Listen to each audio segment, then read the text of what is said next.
la Corette a pris la décision capitale de participer à la prochaine élection présidentielle. Mais attention, la Corette ne va pas participer aux élections pour légitimer ou donner apparence de démocratie à la dictature d'Obiang.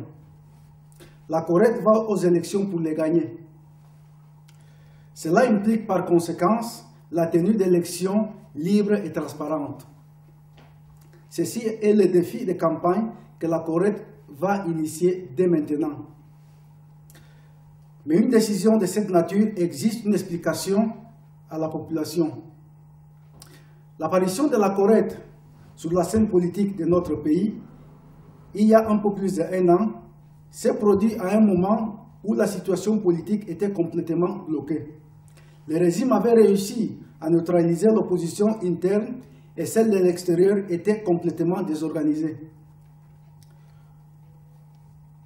Au cours de cette première année, la Corette a réussi à mobiliser l'opinion politique nationale et internationale, ce qui a relancé le débat politique. Cependant, le bilan de ce plus d'1 an de travail acharné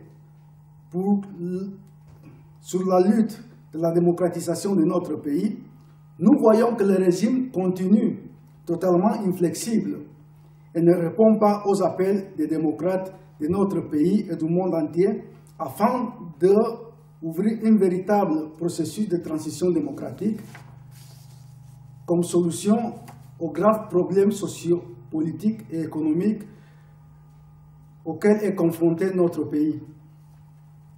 Sans être exhaustif, l'intransigeance du régime peut se résumer à travers des réactions et des actions que nous allons citer.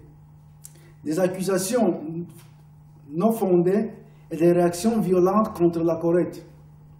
L'utilisation de l'opposition interne contre la Corette.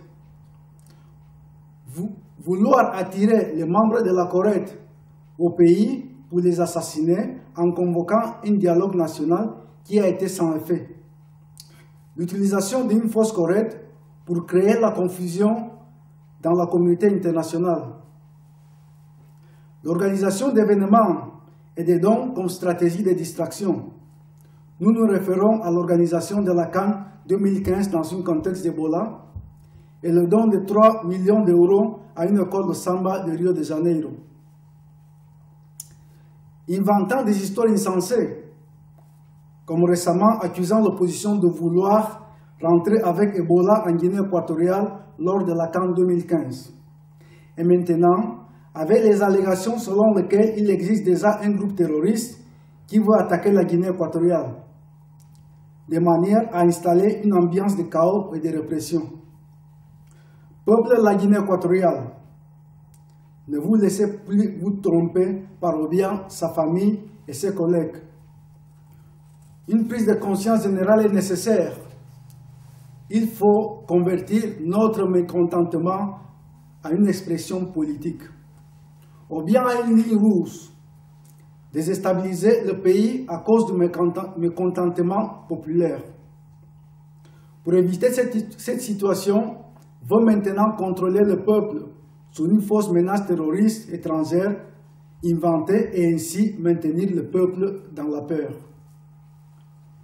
Et si la menace terroriste était vraie, Obiang n'est pas en mesure de garantir la sécurité de notre pays, parce qu'Obiang terrorise notre peuple depuis plus de 46 ans.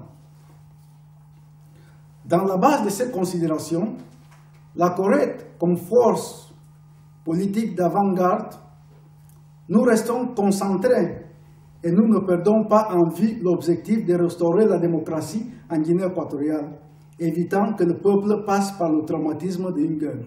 L'année 2016 est une année d'élection présidentielle. La Corette exige au président Obiang et son régime d'annoncer sans plus tarder la date de la tenue d'élections présidentielles en Guinée équatoriale. Cependant, depuis ce jour, la Corette commence sa campagne pour une élection libre et transparente en Guinée équatoriale avec toutes les garanties, tant dans le déroulement comme dans la protection des acteurs politiques. Vive la République de Guinée équatoriale!